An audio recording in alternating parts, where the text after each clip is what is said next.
Merhaba, ben Ece. Bugün size bir deney göstereceğim. Deney için gereken malzemelerimiz sıcak su ve çay, bir de şeker. İlk önce sıcak suyumuzu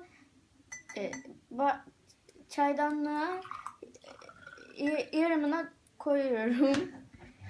Sonra içine şeker atacağım. Ne kadar çok şeker olursa deneyimiz o kadar daha iyi olur.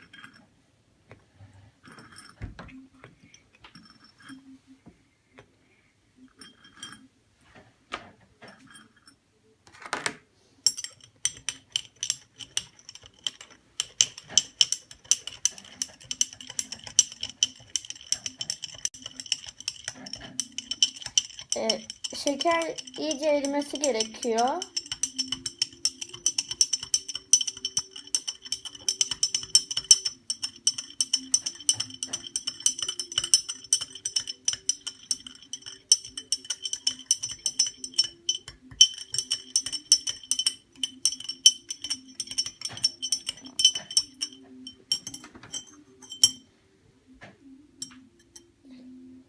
Sonra çayımızı yavaş bir şekilde koyuyoruz.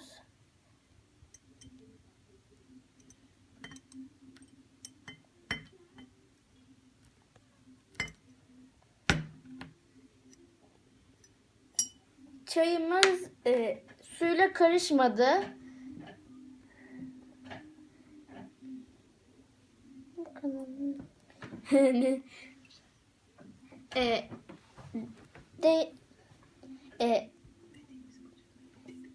Deneyimizi başarıyla bitirmiş olduk böylece.